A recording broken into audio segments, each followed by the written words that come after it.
오늘은 교회력으로 보면 이제 대림절의 마지막 주일입니다. 그러니까 성탄절이 있는 그 주간의 4주를 대림절 첫째, 둘째, 셋째, 넷째로 지키면서 예수의 오심을 기다립니다. 여러분, 예수의 오심을 기다리는 마음 가운데 성탄을 기다리고 계시죠? 네, 좋습니다. 그런데 여러분, 우리 이제 이게 말씀이 육신이 되어 오실 그 예수님을 기다리는 마음으로 우리 옆에 분들과 한번 좀 이렇게 인사하고 시작했으면 좋겠습니다. 정말 밝은 모습으로 메리 크리스마스 인사하시겠습니다.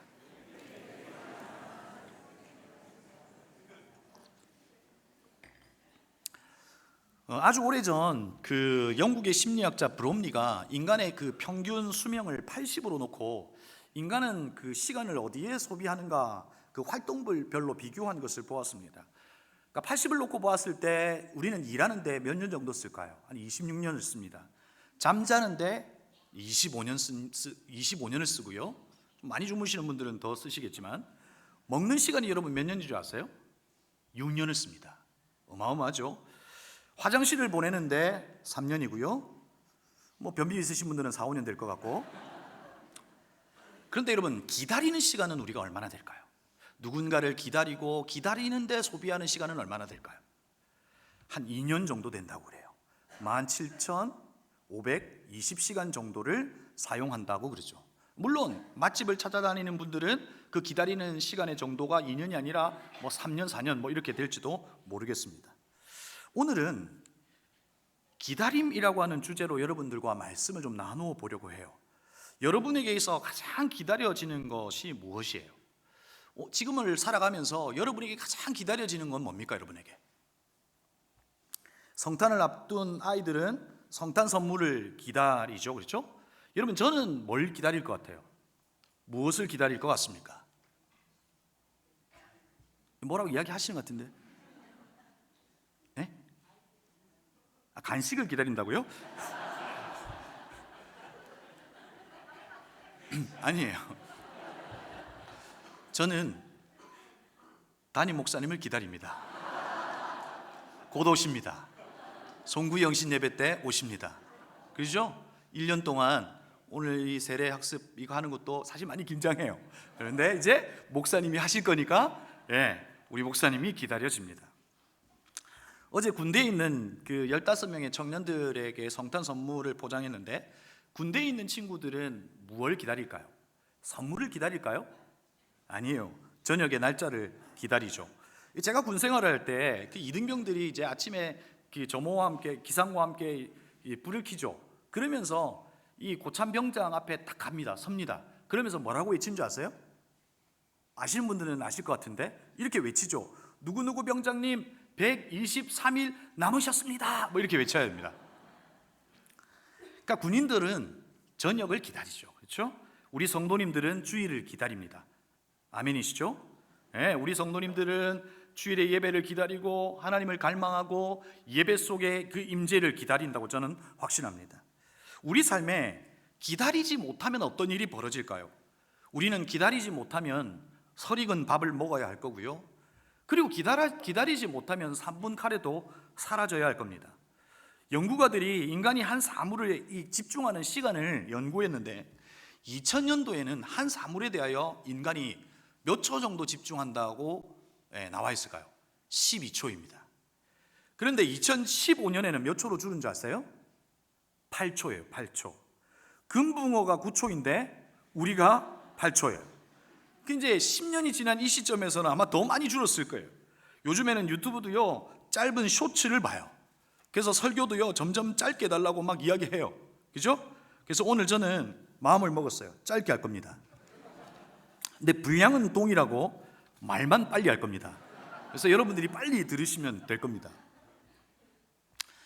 자, 여러분에게 질문합니다. 여러분은 수없이 많은 기다림들의 연속인 것이 우리의 인생인데 그 기다림을 무엇으로 채우십니까? 라고 하는 질문이에요. 어떤 이들은 그 기다림에 불안과 두려움과 좌절과 분노로 그 기다림의 공백을 채우는 이들도 있고, 어떤 이들은 기다림의 시간을 통해서 삶의 의미를 깨닫고 그 기다림의 시간이 훌쩍 나를 자라게 하는 시간으로 삼기도 하더라는 것이죠. 오늘 우리가 보고 있는 이 누가복음 2장은 예수님의 탄생에 대한 이야기예요. 그런데 전체 맥락 속에서 이 오늘의 이 우리가 읽었던 이 본문의 말씀은 그리 중요하지 않을 수 있습니다. 그냥 예수님의 탄생 정도만 기록하고 있으면 되는데 오늘 누가가 한 사람을 주목하고 그리고 이 부분을 놓치지 않고 기록으로 남겨둡니다. 그게 누구냐면 오늘 바로 시므온이라고 하는 사람이에요. 시므온을 오늘 성경은 세 부분으로 나누어 설명하죠. 첫 번째는 의롭고 경건한 사람이다 라고 이야기해요. 그게 지금은 알 수 없지만 진리를 추구하고 살았던 꽤 괜찮은 신앙이었다, 이 정도는 알 수 있을 것 같아요. 두 번째는 이스라엘이 받을 위로를 기다리고 있었다라고 기록하고 있어요. 여러분, 이스라엘이 받을 위로가 무엇이었겠습니까? 오늘 여러분들이 이 예배 속에서 받을 위로가 뭡니까? 다음 주 당첨될 복권 번호를 직통 계시로 받게 되면 뭐 위로를 받는 겁니까? 제가 왜 이 이야기를 하냐면, 제가 예전에 사역했던 한 교회에서 한 할아버지께서 제가 편의점에 이 마이크 배터리가 나가서 사러 갔습니다. 그때는 제가 경건했기 때문에 주일날 뭐 사는 게 아닌 걸 알면서도 그때 가서 이제 구매를 했어요. 근데 그 할아버지가 뭘 하고 계시냐면 이렇게 주보를 보고 계신 거예요. 주보를 보고 계시고 그 다음에 이 로또 이 종이에다가 21, 12 이렇게 체크하고 계신 거예요. 그러니까 요한복음 21장 21. 제가 너무 놀래가지고, 그분은 이제 신앙이 이제 시작하신 지 얼마 안 되신 분인 것을 알게 되었어요. 그래서 제가 뭐 정죄하거나 그러지 않았어요. 그냥 축복해드리고 왔어요. 여러분, 오늘 우리의 예배에 대한 위로는 정말 이제 무엇이냐는 거예요. 우리에게 던져진 삶의 질문에 답을 찾는 것이고, 예수를 믿고 살아가는 삶이 정말 영광스러운 삶이라고 하는 것을 이 예배를 통해서 확인하는 거죠. 그리고 또 우리의 이 하나님께서 나를 아신다. 이 세상의 어느 누구도 나를 잘 알지 못하지만 하나님은 나를 아신다라고 하는 사실을 확인할 때 그것이 우리에게 가장 큰 위로다. 예배가 줄 수 있는 위로는 그렇다 하는 것이죠. 그러면 이스라엘에게 있어 위로는 뭘까요? 로마와 같은 힘을 가지는 것이 위로일까요? 아니에요. 이스라엘의 위로는 한 국가로서 회복되는 것이 위로라는 것이에요. 그래서 그들은 자신을 구원해 줄 메시아를 기다렸어요. 그러니까 시므온은 이스라엘에 받을 위로가 무엇이었냐면 바로 그 메시아예요. 그 메시아를 기다렸다 하는 거예요. 세 번째, 그를 소개하면서 뭐라고 이야기하냐면 성령이 그에게 임하여 계셨다. 여러분, 저는 우리 교회 성도님을 바라보면서 어떤 생각을 하고 있냐면 이런 생각을 해요. 우리 교회 성도님들과 또 우리 청년들을 보면서 참 보석 같다 하는 생각을 많이 해봐요. 그렇죠?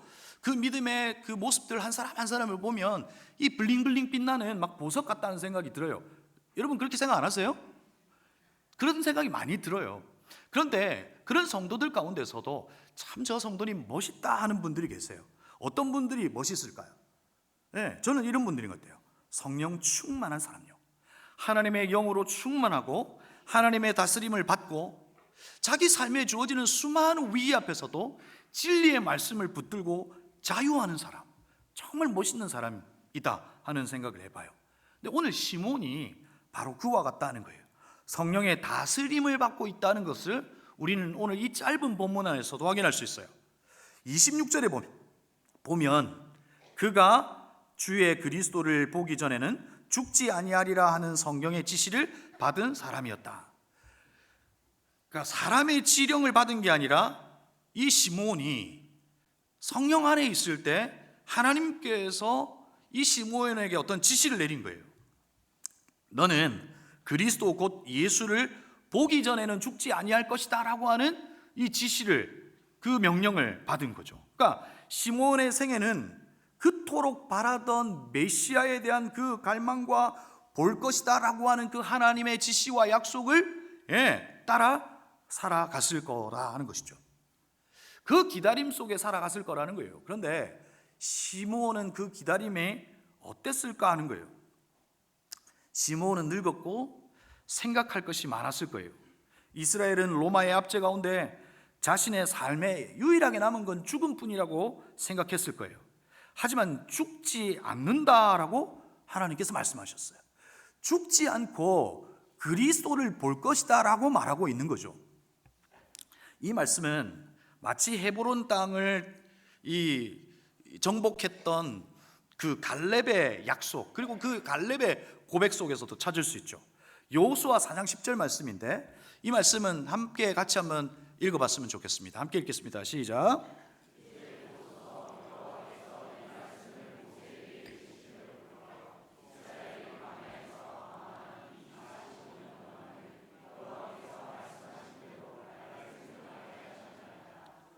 여러분, 여호수아는 이제 땅을 분배하고 헤브론으로 갈 때 자기 마음에 확신이 있었어요. 그게 뭐냐면 하나님의 말씀을 따라 헤브론은 정복될 거라는 것과 나를 생존하시게 하신다는 거예요. 그러니까 나를 살게 하셔서 그 땅을 정복하겠다라고 하는 그 약속의 말씀을 기억하고 있었던 사람이에요. 오늘 신약의 인물 중에 바로 이 시몬이라고 하는 사람이 바로 그와 같다 하는 생각을 해보죠. 여러분, 시몬도 시몬에게 하나님께서 말씀하시죠. 너는 그리스도를 보기 전에는 죽지 아니할 것이다. 여러분, 그의 삶에 이 이야기의 결론이 언제인지 알았을까요? 잘 몰랐을 거예요. 그런데 무작정 기다려야만 했죠. 그러면 시몬은 도대체 이 시간들을 어떻게 기다렸을까 하는 거예요. 여러분, 어떤 이들은 기다림 속에서 낭비하는 이들이 있죠. 여러분, 내일이 없는 날만큼 황량한 것이 없죠. 그러니까 내 삶이 내일이 없다라고 하는 것만큼 내 삶을 황량한 사막으로 만드는 것이 없다는 거예요. 내일에 대한 불확실성이 오늘을 살아가는 이 삶이 두렵게 만들고 불안 가운데 살아가더라는 거죠. 그래서 많은 사람들이 그 기다림의 의미를 찾지 못하고 오히려 그 기다림을 낭비하더라 하는 것이에요. 우리는 얼마 전에 기다림을 모두가 연습했어요. 코로나19라고 하는 팬데믹 상황에서 이 어쩔 수 없는 기다림이라고 하는 것이 전 세계 모든 이들에게 주어졌습니다. 그렇죠? 두렵기도 했고 언제 끝날지 모르는 막연함이 우리의 삶을 황량하게 만들기도 했어요. 그런데 마치 멈춰진 시간인 것 같았던 그 시간 속에서도, 그 기다림 속에서도 내일을 준비하는 사람이 있었고, 오히려 아무것도 할 수 없을 것 같은 그 시간 속에서도 무한한 상상력으로 내일을 기대하는 이들도 있었다는 거예요. 다시 말해서 우리의 이 많은 기다림 속에서도 다양한 모습들이 있더라는 거예요. 그러면 시몬은 어떻게 기다렸는가 하는 거예요. 성경의 이 기다림 속에서는 어떤 기다림의 모습이 있었냐 하는 거예요. 그 기다림을 우리는 한번 배워보자 하는 거예요. 첫 번째 나누고 싶은 그 기다림은 명령이다 하는 거예요. 오늘 우리가 이 어쩔 수 없이 기다릴 수밖에 없는 시간이 주어졌을 때 그 기다림은 명령일 수 있다 하는 거예요. 여러분, 성경에 나타난 주제 가운데 지속적으로 관찰되는 주제가 뭐냐면 바로 기다림이에요. 이사야가 열방과 대국의 멸망을 이제 이야기하죠. 그러면서 이스라엘의 이 회복을 예언합니다. 그리고 이스라엘은 그 이사야의 예언 가운데 기다리죠. 그런데 속히 오나요? 오지 않죠. 이사야의 예언은 한 250년쯤이 지나야 이제 이루어지기 시작하죠. 바로 이 성경 속에서도 이 기다림이 있더라는 거죠. 여러분, 신약에서의 대표적인 기다림은 뭘까요? 예수님께서 승천하시고 예수의 제자들이 예수님을 기다리고, 예수님께서 성령을 기다리고, 예수님께서도 그들을 향하여 기다리라고 말씀하시죠.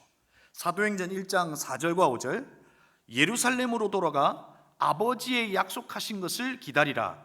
너희는 몇 날이 못되어 성령으로 세례를 받으리라 라고 이야기하고 있죠. 구약에서도 기다림의 주제는 흔한 주제예요.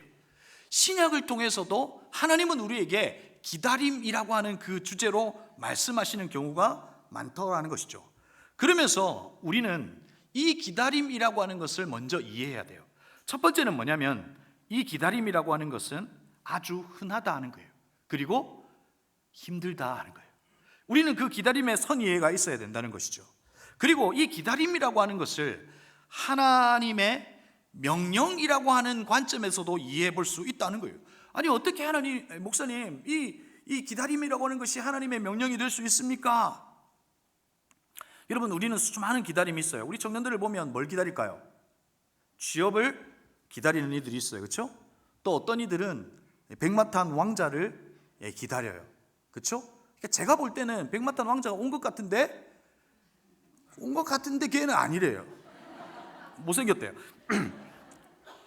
어떤 이들은 가정의 불화가 끝나기를 기다리기도 하죠. 여러분, 지금 나라가 어려워요, 그렇죠? 이 어려움의 이 상황이 빨리 끝났으면 좋겠다라고 하는 그 기다림이 우리에게 있단 말이에요. 그러니까 우리는 우리의 삶에 내가 선택하지 않았지만 우리의 삶의 이 기다림의 순간이 우리에게 주어지더라는 거예요. 그런데 여러분, 우리는 이 시간을 어떻게 해석해야 하느냐는 거예요. 하나님이 내일이라고 하는 시간의 주인인 것은 우리가 알아요. 그리고 내 인생의 주인이시고 내 시간의 주인이시다라고 하는 것은 알아요. 여러분, 이해하시죠? 그런 관점에서 우리에게 주어지는 기다림의 시간은 그냥 흘려 낭비해야 될 시간이 아니라 그 기다림 속에서 하나님의 기대가 있을 수 있다는 거예요. 오늘 우리에게 하나님께서 그 기다림을 허락하셨다면 그 기다림 속에서 우리에게 기대하시는 어떤 하나님의 마음이 있을 수 있다는 거예요. 그래서 사실은 우리의 시간 속에 주어지는 기다림은 하나님의 명령일 수 있다는 거예요. 마치 구약의 선지자들에게 기다리라고 말씀하신 것처럼, 시므온에게 기다리라고 말씀하신 것처럼 수많이 기다려지는 우리의 시간이 하나님의 명령일 수 있다는 거예요. 자, 그러면 하나님의 관점에서 우리는 이 기다림을 또 어떻게 이해해야 하고 또 이 기다림을 어떻게 이겨낼 수 있느냐는 거예요. 여러분, 제가 이제 이 설교를 하면 이제 좀 느껴지는 게 있습니다. 뭔가 이렇게 풀기 시작하면 여러분 눈빛이 이렇게 좀 이렇게 느슨해지는 게 있습니다. 그렇죠? 집중 좀 해주시고, 같이 좀 호흡하시면서 그렇게 가시면 좋겠어요. 그래서 막 가끔 제가 이제 설교하러 올라오면 한 집사님 저한테 이렇게 이야기해요. 목사님 좀 재밌게 해주세요. 이렇게 이야기하는데 제가 개그맨입니까, 여러분? 좋습니다. 여러분, 하나님의 관점에서 한번 이해해 보자는 거예요. 이 기다림을 도대체 우리는 어떻게 이겨낼 수 있는가? 시므온은 도대체 이 기다림을 어떻게 버텨냈느냐는 거예요. 첫 번째는 기다림은 명령일 수 있다라고 말했고, 두 번째는 우리의 이 기다림의 시간은 하나님의 말씀을 붙드는 시간이어야 한다는 것이에요. 시므온은 어떻게 이것을 기다렸을까요? 오늘 설교 준비를 하면서 마크 로보캅이라고 하는 기다림은 낭비가 아니다라고 하는 책에서 좀 영감을 많이 받았어요. 그는 기다림을 이렇게 정의 내리죠. 기다리는 것은 당신의 삶에 관해서 모를 때 그분에 관해서 아는 진리를 따르는 것이다. 그럼 무슨 말이에요? 우리에게 벌어지는 수많은 일들 앞에서 기다릴 수밖에 없는 시간이 있단 말이에요. 그렇죠? 가정에서 자녀들에게 여러분의 삶의 수많은 일들 앞에서 기다릴 수밖에 없는 상황이 있다는 거예요. 그런데 그 삶의 기다림의 의미를 알지 못한다는 거예요. 알지 못하는 것이 대부분일 수 있지만 우리는 모르는 그것을 붙드는 것이 아니라 진리를 붙잡아 살아내 보라는 거예요. 우리를 가장 잘 아시는 그분의 말을 붙들고 살아내 보라는 거예요. 우리의 생각을 붙드는 것이 아니라 주님께서 우리에게 주신 말씀을 붙들고 살아내 보라는 거예요. 이 말씀은 결코 현실이 되어 그 말씀의 위력을 우리 앞에 보일 날이 있을 거라는 거예요. 여러분, 우리가 던지는 말은 현실이 되나요? 여러분이 자녀들에게 약속했던 말이 다 현실이 됐어요? 많은 부분이 뻥이죠. 아니에요? 그런데 여러분, 하나님께서 말씀하시는 건 뭐예요?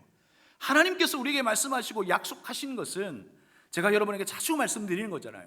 현실이 돼요. 그 약속은 이루어진단 말이에요. 그래서 이 기다림의 시간 속에서 우리의 생각을 붙드는 것이 아니라 그분의 말씀을 붙들 때 그 말씀이 현실이 되어 그 하나님의 말씀의 위력을 언젠가 그 기다림 속에서 경험하게 될 것이라는 거예요. 아멘 있어요? 시므온이 뭘 붙들었냐는 거예요. 바로 하나님께서 시므온에게 말씀해 주신 약속의 말씀을 붙들고 그 기다림을 낭비하지 않았다는 거예요.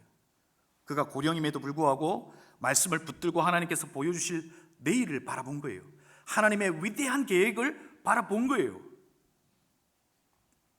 그가 한순간도 하나님을 놓치지 않고 하나님의 말씀을 붙들고 온전히 하나님을 바라봤던 것도 어떻게 알 수 있어요? 이어 나오는 27절의 말씀에서 알 수 있죠. 그가 성령의 인도로 성전에 들어갔을 때라고 기록하고 있어요. 그는 여전히 하나님 안에 있었고 성령 안에 있었고 그 말씀을 붙들고 하나님을 바라보고 있었다는 거예요. 그리고 그는 하나님의 인도하심을 따라서 성전으로 들어갔어요. 그의 인생을 하나님께서 기다리라고 하는 그 기다림의 시간을 불안과 초조함으로 살지 않았고 성령 안에서 살았다는 거예요. 성령 안에서 하나님의 이끄심을 따라 성전에 들어갔고 그곳에서 누구를 만나는 거예요? 바로 하나님께서 말씀하셨던 그 아기 예수를 만나는 거죠. 그런데 오늘 누가는 이 성경에 기록해서 그 예수와 시몬의 만남을 어떻게 표현하냐면 마침이라고 표현해요. 그러니까 인간의 시각에서는 마침 만나게 된 거예요. 그러나 우리는 알죠. 하나님의 이 계획 안에서는 마침이 아니라 하나님의 완벽한 타이밍이죠. 하나님께서 말씀하셨던 것이 현실이 되어 이루어지는 것을 시몬은 보고 있고 그것을 인간의 기록은 마침이지만 하나님의 완벽한 타이밍에 그 아기 예수를 만나죠. 그리고 그 아기 예수를 안고 뭐라고 고백할까요? 저는 사실 상상해 봤어요. 이 시몬이 그 아기를 안고 아기 예수를 안고 어떤 질문을 했을까? 뭐 자연분만이세요? 아니면 제왕절개 이런 거 물어봤을까요? 아이는 몇 킬로로 낳으셨어요? 혹시 예수에게 뭔가 이마에 십자가가 있든지 특별한 게 있나요? 이렇게 물어봤을까요? 아니에요. 그는 어떤 질문도 하지 않고 그 벅찬 가슴으로 하나님을 노래하는 것을 볼 수 있어요. 하나님을 찬양하고 있는 것을 볼 수 있죠. 그것이 바로 29절에서 32절까지의 말씀이에요. 주님, 이제 주님께서는 주의 말씀을 따라 이 종을 세상에서 평안히 떠나가게 해주십니다. 내 눈이 주님의 구원을 보았습니다. 31절과 32절은 함께 읽겠습니다.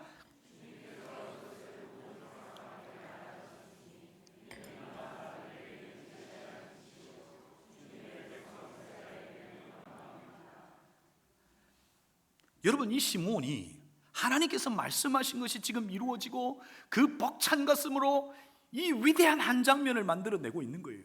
오늘 이 아기 예수는 우리를 구원해 주실 수 있는 빛이신 예수이시다, 그리고 이스라엘 백성의 영광이다 라고 하는 노래로 이 한 장면을 만들고 있는 거죠. 여러분, 그의 삶을 왜 나에게 이런 기다림을 주셨습니까? 라고 하는 원망으로 살았다면 그의 인생에 이 마침이라고 하는 시간이 없었을 수 있어요. 그러나 그의 기다림은 하나님의 명령이다라고 하는 관점에서 그가 살아낸 거예요. 마치 사명으로 그를 살아낼 때 마침 벌어진 이 아기 예수의 만남은 성경에서 그려내는 가장 위대하고 장엄한 한 장면이 될 수 있었다는 거예요. 그는 무엇을 붙들고 기다렸다고요? 하나님의 말씀을 붙들었다고요. 여러분에게 그 말씀이 있냐는 거예요. 여러분의 기다림 속에 그 말씀이 있냐고요. 그 말씀이 있으면 되는 거예요. 그 말씀이 없으면 동일한 시간 속에서도 불안 속에서 살아야 될지도 모른다는 거예요. 사랑하는 성도 여러분, 어떤 상황 속에서 생각이 아니라 말씀을 붙드는 은혜 샘물교회 성도님들이 되기를 주의 이름으로 축복합니다. 앤드류 머리는 하나님만 바라라라고 하는 책에서 기다림을 이렇게 기록하죠. 하나님을 기다리는 것은 복이다. 하나님을 기다리면 우리의 눈과 생각이 우리 자신, 심지어 우리 자신의 욕구와 갈망에서 벗어나 오직 우리 하나님께 집중하게 된다는 거예요. 여러분, 우리의 이 기다림은 잔인할 수 있어요. 그러나 그 기다림 속에서 우리의 자신과 욕구를 바라보는 것이 아니라 하나님의 말씀을 붙들고 살아내는 그 인생 속에서 우리는 하나님께 집중하게 되죠. 그래서 우리는 훗날 어떤 걸 알게 돼요? 우리의 인생의 그 기다림의 결론이 하나님이라고 하는 것을 알게 되는 거죠. 우리의 기다림을 통해 하나님의 말씀을 붙들 때, 그리고 하나님께 집중할 때 그 시간을 통해서 하나님을 알아갈 뿐만 아니라 그 시간을 통해서, 그 기다림을 통해서 하나님께서 역사하신 그 역사는 우리에게 벅찬 가슴으로 다가올 수 있다는 거예요. 그런데 여러분, 기다림을 낭비하기도 하더라는 거예요. 시편 106편 13절과 14절에 보면 이스라엘 백성들을 통해서 볼 때 하나님께서는 그들에게 기다리기를 원하셨지만 그래서 그 기다림은 그들에게 명령이고 하나님의 약속의 말씀을 붙들고 기다리기를 원하셨지만 그들은 기다리지 않았다는 거예요. 106편 13절과 14절 말씀이죠. 그들은 그가 행하신 일을 곧 잊어버리며 그의 가르침을 기다리지 아니하고 광야에서 욕심을 크게 내며 사막에서 하나님을 시험하였도다. 이스라엘은 하나님께서 행하신 일을 잊어버렸어요. 홍해를 가르고 만나를 먹이시고 불기둥과 구름기둥으로 그의 인생들을 인도하셨다는 것을 잊어버린 거예요. 그리고 그에게 말씀하셨던 하나님의 말씀을 붙들지 않았다는 거예요. 그럴 때 그들의 인생의 결론이 뭐예요? 하나님의 심판이죠. 그러나 기다리는 자에게는 어떤 일이 있어요? 하나님의 역사는 기다리는 자의 것이에요. 아멘이세요? 하나님의 역사는 기다리는 자의 역사라는 것을 우리는 알 수 있죠. 기다리지 못하고 하나님의 말씀을 기억하지 못한 이들에게 심판이 있었어요. 그러나 여러분, 다윗은 어땠어요? 왕으로 기름을 부음을 받았지만 그의 인생이 왕으로서의 그 찬란한 인생이 아니었다고요. 도망자의 인생을 살았어요. 그러나 그는 무엇이라고 고백해요? 시편 130편 5절에서 이렇게 고백하죠.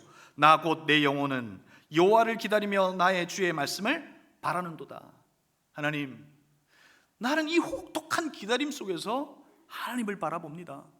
난 이 광야에서 붙들 게 하나도 없습니다. 사람도 없고 먹을 것도 없습니다. 그러나 나는 하나님의 말씀을 붙듭니다 라고 고백하고 있는 거예요. 그럴 때 우리가 보게 되는 다윗의 결론이 뭐냐고요? 하나님의 역사예요. 하나님의 함께 하심이에요. 하나님의 그 인생의 주인 되신 것을 우리가 볼 수 있다는 거죠. 그런 의미에서 이 기다림이라고 하는 것은 바로 믿음을 품는 거예요. 이 기다림이라고 하는 것은 바로 예수 그리스도를 믿는 믿음 안에서 가능할 수 있다는 거예요. 그 믿음 안에서 보이지 않는 하나님을 보이는 말씀으로 오신 그 예수 그리스도, 그분께서 우리에게 주신 그 말씀을 붙들며 살아내는 거예요.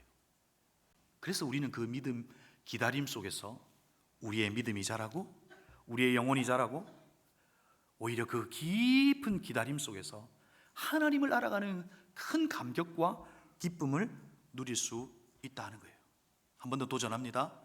생각이 아니라 주의 말씀을 붙드는 저와 여러분이 되기를 바랍니다. 하나님의 역사는 기다리는 자의 것이라고 하는 사실을 기억하셔서 여러분 그 기다림을 낭비하지 않기를 바랍니다. 마지막입니다. 마지막 세 번째는 우리의 기다림 속에 하나님께서 무엇을 기대하실까 하는 거예요. 세 번째는 기다림의 여백을 기도로 채우라 하는 거예요. 생텍쥐베리의 어린 왕자에서 왕자가 누구를 기다리죠? 붉은 여우를 기다리죠. 그 기다림 가운데 이 왕자가 이런 이야기를 하죠. 네가 시간을 정해놓고 오는 게 더 좋을 텐데 가령 네가 오후 4시에 온다면 나는 3시부터 행복해질 거야. 그죠? 기다림의 시간을 알면 나는 1시간 전부터 그 기다림의 설레임 가운데 행복해질 수 있다는 거예요. 그런데 네가 아무 때나 온다면 난 몇 시부터 마음 치장을 해야 할지 알 수 없을 거란 말이야. 의식이 필요한 거야. 여러분, 우리는 우리의 기다림의 결론이 언제 있을지 몰라요. 우리의 자녀가 고통하고 아파하는 그 오랜 시간을 보면서 하나님, 우리 애들 언제 사람 됩니까? 그렇게 기다려야 될지 몰라요. 하나님, 우리의 삶의 이 형편은 도대체 언제 풀립니까? 이 질고와 질병은 도대체 언제까지 기다려야 합니까? 아내와 남편 사이에 벌어지는 그 갈등의 문제는 도대체 언제 해결됩니까? 제 어릴 적 고백이에요. 왜 우리 엄마 아버지는 맨날 집에서 전쟁입니까? 그 기다림을 우리는 어떻게 버텨낼 수 있냐는 거예요. 어린 왕자가 붉은 여우를 기다릴 때 어떤 의식이 그에게 필요했을까요? 오늘 우리에게 필요한 하나님의 의식은 뭘까 하는 거예요. 하나님께서 에스겔을 통해서 이스라엘 백성을 위해 기다리라고 말씀하셨어요. 하나님께서 이스라엘을 에덴같이 하시겠다라고 말씀하셔요. 하나님께서 회복하시겠다고 말씀하셨어요. 근데 그때는 말씀하지 않으셨어요. 분명히 그 말씀은 이루어질 것이다 라고 주님께서 말씀하셨어요. 그리고 훗날 이루어졌어요. 그런데 단 한 가지 그 인생들에게 요구하시는 의식 하나가 있었어요. 에스겔 36장 37절 말씀이죠. 함께 읽어볼까요? 시작. 이스라엘 족속이 이같이 자기들에게 이루어 주기를 내게 구하여야 할지라. 하나님께서 분명히 우리의 기다림 속에서 약속도 주셨고 말씀을 붙들었어요. 그러나 그때는 알지 못하지만 오늘 우리에게 요구하시는 단 하나의 의식이 있다면 그래도 내게 구하여야 할 거야. 그 기도 속에서 하나님의 역사를 보게 될 거야 라고 하는 것이죠. 예수님께서 승천하시고 제자들에게 약속의 말씀을 하시면서 기다리라고 말씀하셔요. 사도행전 1장 14절에 그들의 기다림 속에 그들의 선택이 뭔지 아세요? 여자들과 예수의 어머니 마리아와 예수의 아우들과 더불어 마음을 같이하여 뭐 했다고요? 오로지 기도에 힘쓰니라 라고 되어 있어요. 여러분, 오늘 여러분은 그 기다림 속에서 무엇으로 그 기다림의 여백을 채우시겠어요? 말씀을 붙들고 기도로 그 여백을 채우는 저와 여러분이 되기를 바랍니다. 기도라고 하는 가장 거룩한 낭비를 해보시라는 거예요. 그 낭비는 결코 낭비로 끝나지 않고 하나님의 역사를 보게 될 겁니다. 묵묵히 그 기다림 속에 하나님을 보게 될 거고, 우리 인생의 결론이, 그 기다림 속의 결론은 하나님이 될 거라고 확신합니다. 마지막 네 단어로 오늘 말씀을 요약할까요? 오늘 우리의 기다림 속에 그래도의 기도가 있기를 바랍니다. 마지막으로 했을 때는 제가 뭔가 아멘 이런 거 했으면 좋겠다는 생각이 드는 겁니다. 다시요.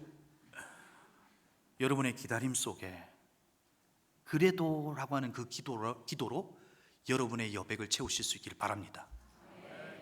오로지라고 하는 하나님을 온전히 바라보는 그 말씀을 붙들고, 약속의 말씀을 붙들고 그 하나님을 가장 적극적으로 바라보는 그 오로지의 기도가 저와 여러분의 기다림의 여백을 채울 수 있기를 바랍니다.